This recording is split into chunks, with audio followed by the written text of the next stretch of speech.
But more importantly, infrastructure at the grassroots level. How do you develop the talent without world-class infrastructure? That's the other part.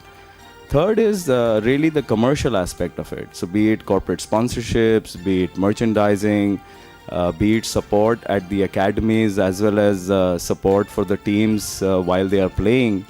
And then the fourth, which is one of the largest, and I can go on and on about some of the biggest leagues and some of the biggest teams in the world. There are companies, there would be someone around the corner waiting to promote this game, and the way it has gone up, as Ratin has explained at length, the way it has gone up from that no money into what it is today. There are a lot in the process. There are so many other inputs to come in, which will even make the football more juicier in terms of commerce, and then it'll go from the highest level and the level that we are all looking at it.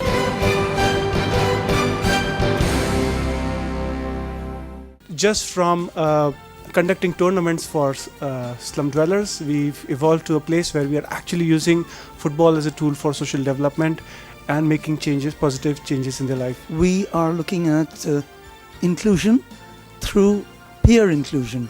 So moving away from just segregating ourselves and having our own sports in our own cozy comfort zone, we are now looking at involving peers of same age group and ability into competitive scenarios. We'll be also working with Magic Bus on some football initiatives. So that's a purely CSR initiative. Football is a California B Corporation, a social venture corporation that has a triple bottom line to meet, which is financial, environmental, and also social.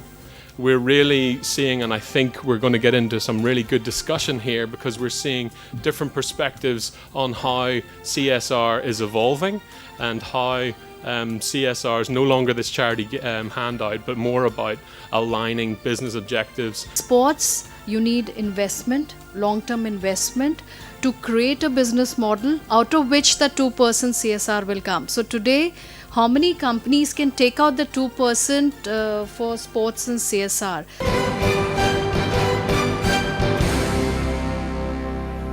We do use football and a lot of other games to do something called Sport for Development, which is about using the means and the power of sport to engage with children and youth and communities to work in the areas of education, health, gender, nutrition, sanitation, and with the older youth, not older as in, but children who grow into youth, we have livelihood and leadership programs for them. Our organization has a vision of no malnutrition at all in the world. That would be great.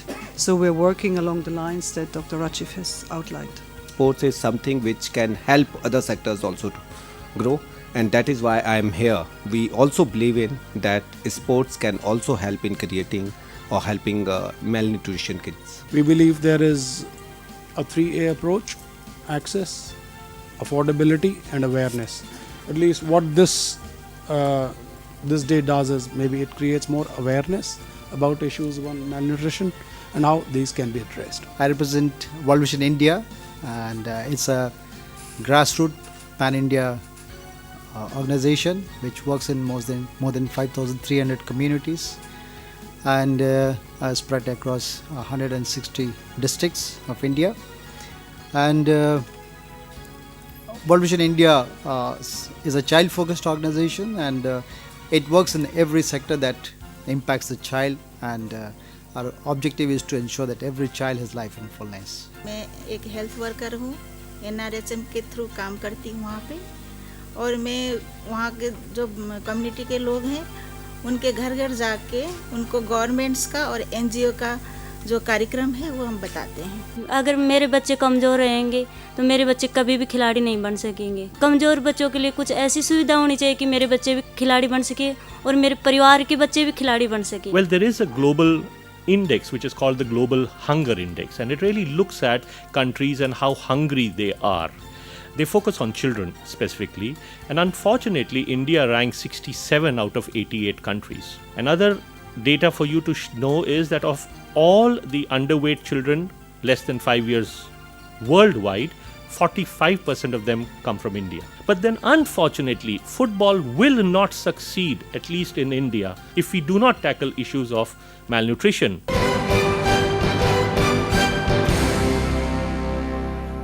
Now, what are the key features of grassroots football? FIFA defines grassroots football as to allow access to football to a child in his or her own environment. The government of Mizoram itself, they are following a project called Catch Them Young project in the sports department, in which children under the age of 14 should be trained from the tender age. In addition to Baichung Bhutia Football Schools, which is a pay and play program, we also have an NGO, a sister organization called Indian Football Foundation, of which again Baichung Bhutia is a trustee. He's the founding trustee of this NGO, and it takes care of all the underprivileged children who are talented.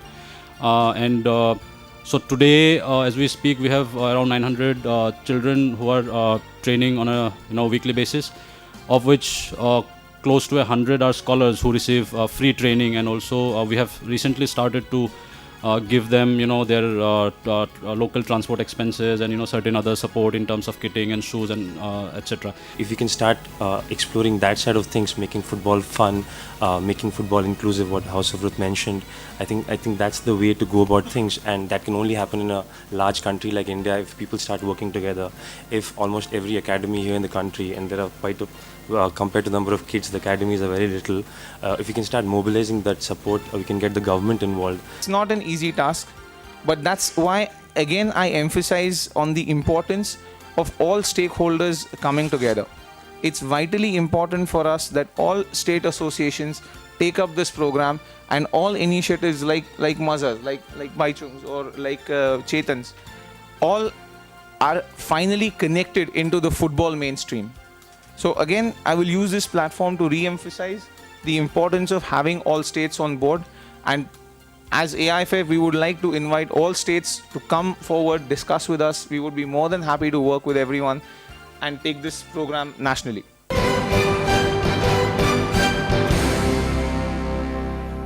Content on the agendas has been really interesting, trying to take a broad spectrum of the issues that the industry is facing and the football ecosystem is facing. There's always going to be people throwing stones. It's always going to be, it's easy to criticize, but we've got to just do it. And I think it's a really good example that this started last year.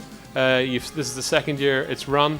You've got a lot more people attending. I think these ideas for taking it forward are fantastic, and that'll come as we get more people attending. We'll know how that we can stream different conversations so that you can have higher levels of participation in the discussions. I hope to see you next year, and we try to do some program in between also, and I'm sure that you will give your frank views to us.